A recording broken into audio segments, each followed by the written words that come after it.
Grande golpe. 10 absurdos da indústria que te fazem pagar caro pelo simples. Você nunca mais verá a comida igual. A revelação do inesperado já se pegou pensando como algo que sua avó tinha no quintal. De repente, virou item de luxo, disputado nas prateleiras mais caras, ou como um prato simples, que alimentava gerações, ganhou um nome estrangeiro e um preço que te faz engolir seco. Pois prepare-se. Hoje, vamos desvendar a cortina por trás do marketing e expor os maiores absurdos da indústria que transformam o comum em exclusivo, o barato em premium e o simples em gourmet. Você vai descobrir como eles pegam algo que custa centavos, mudam o nome, colocam uma embalagem bonita e te vendem por 10, 20, às vezes 100 vezes o valor original. É pura audácia e uma estratégia de lucro que vai te deixar de queixo caído. Se você acha que sabe tudo sobre o que come e consome, pense de novo. Este vídeo não é apenas sobre produtos. É sobre a arte da enganação, a maestria de vestir o velho com roupa nova e te convencer de que é uma inovação. Fique até o final, pork. A cada minuto, uma nova verdade será revelada e sua percepção sobre o mercado nunca mais será a mesma. Sua carteira e seu bom senso agradecem. A contagem regressiva para desmascarar esses golpes silenciosos acaba de começar. A farsa dos quintais e feiras. E a primeira vítima dessa reinvenção absurda é ela, a nossa querida babosa. Sim, aquela planta que era a farmácia da vovó, que crescia livre no quintal, sem custo algum. Lembra? Cortava-se no meio, passava no cabelo para hidratar, na queimadura para acalmar, na picada de inseto para aliviar e até na dor de amor para curar a alma. Era o remédio natural, passado de geração em geração, e ninguém sonhava em pagar por isso. Mas bastou trocar o nome para aloe vera, colocar em bisnagas com tampas prateadas, misturar com algumas palavras em inglês que ninguém entende direito. E bum! Hoje, a mesma babosa está nos rótulos mais caros das farmácias, nos cremes de salão chique, nos cosméticos de pele com promessas de juventude eterna e milagres instantâneos. E o mais hilário, vendem como se fosse um segredo milenar vindo dos Alpes suíços, quando na verdade é a mesma planta que sua avó usava para tudo. É como se tivessem olhado para o pé de babosa do seu quintal e pensado: isso aqui tem potencial para lucrar bonito. E a coitada da tapioca? Ela, que até hoje insiste em ser humilde, mas foi arrastada para o palco do luxo. Tapioca era comida de quem tinha pouca farinha e muita criatividade no interior do Brasil. Feita no ouro, na frigideira velha, com um pouco de sal ou um doce simples, dava sustância sem gastar quase nada. A mesma tapioca que sua tia fazia com margarina e coco ralado baratinho, agora ganhou cardápio próprio, nome em fonte cursiva, e um monte de versão fit com chia, linhaça, whey protein e fé sim. Fé virou prato de brunch, servida com avocado e preço de jantar. Tem gente que nem sabe mais que tapioca. É só fécula de mandioca. É como se tivesse embrulhado o café da manhã mais simples do mundo num papel craft e dito: R$28, senhor. E você, sem questionar, paga. E não dá para deixar de fora a nossa gloriosa rapadura. Sim, aquela barra de açúcar prensado que sempre foi comida de trabalhador, o lanche de quem precisava de energia no braço para a lida diária, vinha enrolada em plástico mal fechado, vendida em feira, festa junina ou beira de estrada de chão. Batidu?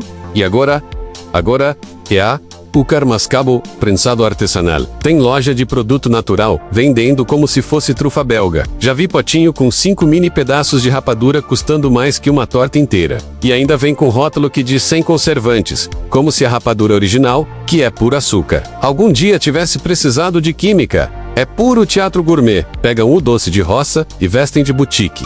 E acredite, isso é só o começo. O que vem pela frente é ainda mais chocante. Só continue se estiver preparado para descobrir como a indústria empacotou o simples, traduziu o nome e fez todo mundo achar que estava comprando luxo, quando no fundo, só estavam vendendo o passado com uma etiqueta nova. O Jude, IT e Zeadui. O reinventado a pamonha, aquela coisa que ou você adorava ou achava enjoativa. Mas uma coisa era certa, era barata. Milho, sal, açúcar, um pouco de fogo e tempo. Vinha na palha, amarrada com barbante, vendida na beira da estrada, ou direto da mão de alguém que sabia o que estava fazendo. Hoje, tem lugar vendendo pamonha desconstruída em prato de porcelana. Sem palha, sem alma, e com um monte de descrição, que mais parece bula de remédio do que cardápio. E o valor? Meu amigo, daria para comprar um fardo de milho e ainda sobraria para levar aquele queijo que antes vinha junto. A cara do negócio mudou tanto que parece que esqueceram de onde veio. Virou prato de restaurante de fachada espelhada, daqueles que servem menos do que seu apetite exige e mais do que seu bolso aguenta. E sinceramente, a textura nem é mais a mesma. Fica aquela dúvida: será que ainda é pamonha? Ou só uma homenagem gourmetizada feita por alguém que nunca sujou a unha para tirar o milho da espiga? Agora, o café coado. O tal que por muito tempo foi quase obrigação em qualquer canto do país. Não importa a casa, o bairro ou a hora do dia. Sempre tinha aquele cheiro forte no ar. O coador de pano pendurado no gancho, a água esquentando. Em silêncio, a garrafa térmica que já tinha visto dias melhores. E isso bastava. Hoje, inventaram de transformar esse café em espetáculo. Tem loja vendendo café filtrado à mão com grão selecionado por 10 vezes o valor do pacote inteiro do supermercado. E o pior é que o gosto nem sempre melhora. Às vezes, parece que colocaram mais pose do que pó. É café em copo de vidro fino com nome em inglês, servido por gente que fala de acidez e notas florais, como se fosse vinho caro. Ivoca ali, tentando entender onde foi parar aquele sabor que acordava a gente antes do despertador.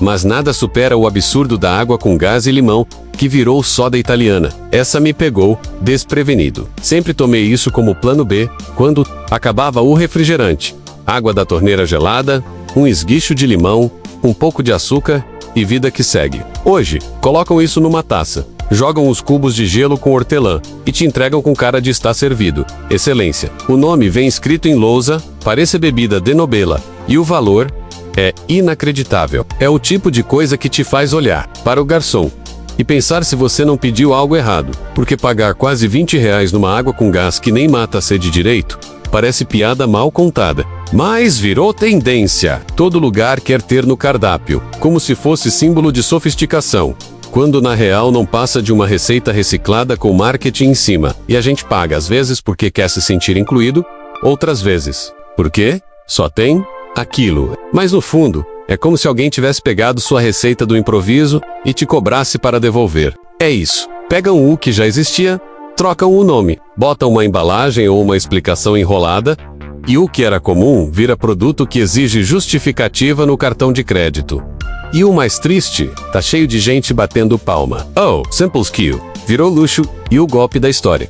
Vamos falar dos churros. Sabe aquele de praça, que vinha com o recheio escapando pelas laterais, açúcar caindo no guardanapo e cara de que foi frito às pressas? Era honesto, simples, direto, sujava a mão e valia cada mordida. Você comprava por R$2-3, recheado com doce de leite que nem era dos melhores, mas servia. Hoje, ele aparece em cardápios com nomes cheios de firula, churros de Gonache, belga e cobertura de castanha do Pará em raspas finas. Lógico, para caber na frase, te entregam num prato branco com desenho feito de calda e ainda perguntam se quer adicionar bola de sorvete por apenas R$13. Você ri por dentro, mas diz não. No fim, come com culpa, não pelo açúcar, mas porque pagou o que nunca imaginou que um churros custaria.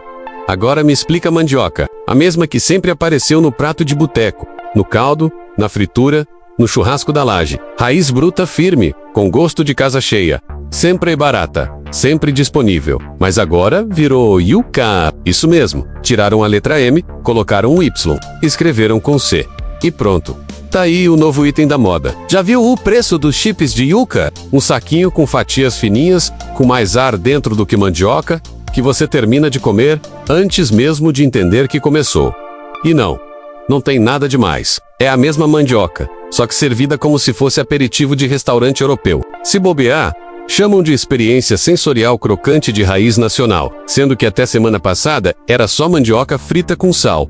E, falando em coisa que sumiu do mundo real e virou personagem de cardápio, o milho. Milho sempre foi comida de rua. Espiga no isopor, manteiga escorrendo até o punho, sal grosso jogado na pressa. Era barato? Era bom? Era suficiente? Agora tem milho com queijo brie, milho flambado, milho com redução de balsâmico. Tem até milho no pote com ingredientes secretos. Servido por food truck que cobra como se tivesse plantado, colhido e cozinhado em 3 tempos. Uma vez, vi um cara pagar 30 contos em um potinho. Era só milho, o mesmo, que você compra 5 por 10 na feira, só que agora colocaram o nome em inglês, páprica por cima, e disseram que é street food. Street, claro, porque se falar milho da rua, ninguém paga. E por fim, o suco batido no liquidificador que virou smoothie. Esse é clássico. Antigamente, era fruta com leite ou água, açúcar e o liquidificador barulhento de manhã cedo. Cada casa tinha sua receita. Banana com mamão, abacate com leite, manga com gelo, tudo improvisado, tudo na confiança. Hoje, o negócio virou ritual. Smoothie Calm Whey, colágeno, spirulina, proteína vegetal, leite vegetal, granola sem glúten e um fio de mel orgânico, de abelha, que medita. Vem num copo transparente com canudo grosso e uma folha de hortelã pendurada como se fosse bandeira de país caro. Você paga quase 20 contos por algo que sua mãe faria por 5, com mais fruta, menos invenção e nenhum storytelling envolvido. E o pior, ainda se sente saudável por isso. É só olhar para trás que dá para ver. Desde que o mundo é mundo, tem gente vendendo gato por lebre e fazendo o simples virar artigo cobiçado só no papo. Na Idade Média, ninguém precisava de Photoshop, nem anúncio na TV.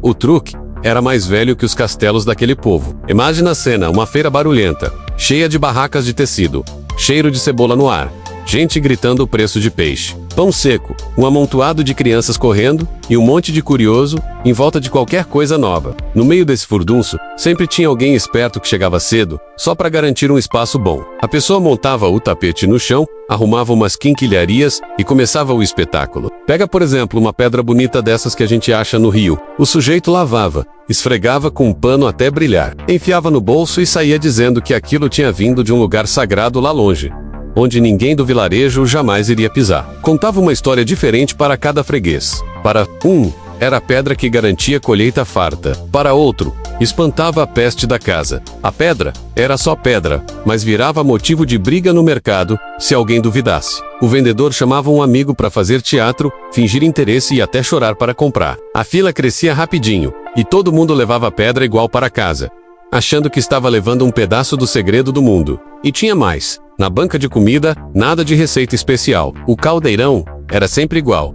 Só mudava o discurso. Para quem vinha de longe, a sopa era feita com tempero raro. Receita passada por 3 gerações. Coisa que só aquela cozinheira sabia preparar. Para os conhecidos do bairro, a mesma sopa virava almoço do dia, sem história nenhuma. O preço para o turista dobrava. Para o vizinho era metade. E ninguém achava ruim, porque a base era sempre a conversa. Quanto maior a promessa, maior o valor. Não existia rótulo, não existia tabela nutricional, só a boa e velha confiança no gogó de quem vendia. Até nas roupas rolava a mesma jogada. Uma peça simples de linho, feita igual para as moças da vila inteira, mudava de patamar se alguém dissesse que era tecido de terra distante, costurado com linha trazida por viajante. Metade da vila queria usar.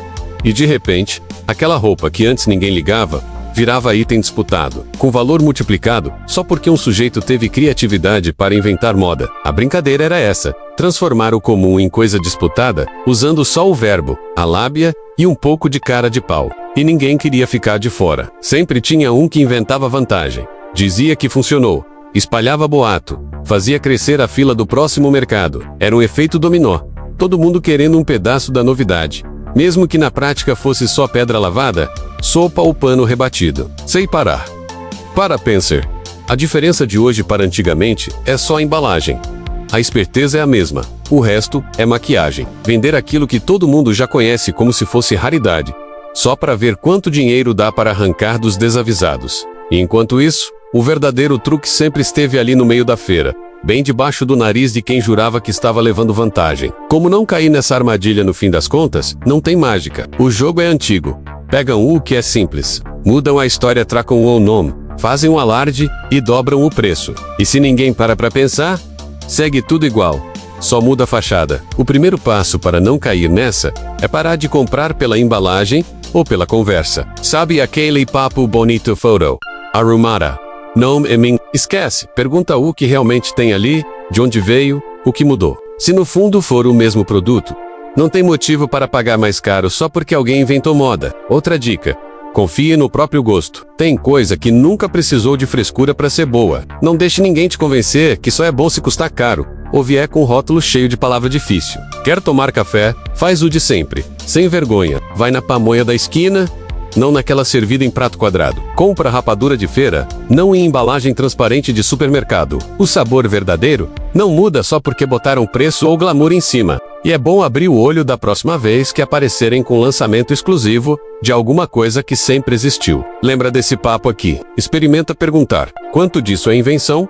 Quanto é realidade? E se realmente faz diferença na sua vida. Se a resposta for não muda nada, melhor guardar o dinheiro e gastar com o que importa de verdade, Comida de verdade, conversa boa, experiência que não depende de embalagem. No fundo, quem faz o valor do simples é a gente. Não precisa seguir moda nem cair em truque velho com roupa nova. A melhor proteção contra esse tipo de golpe é olhar com calma, desconfiar da novidade fácil e lembrar que às vezes, o melhor já estava ali o tempo todo. Sem nome chique, sem etiqueta, sem história inventada. No final, é isso. Mais olho vivo, menos ilusão. Quem desconfia menos, paga mais e nem percebe. E quem aprende a valorizar o simples, não cai mais nessa onda. Essa aí é a dica. Curta se você se identificou com algum desses absurdos. Compartilhe com quem precisa abrir os olhos e inscreva-se para mais verdades chocantes. Até a próxima.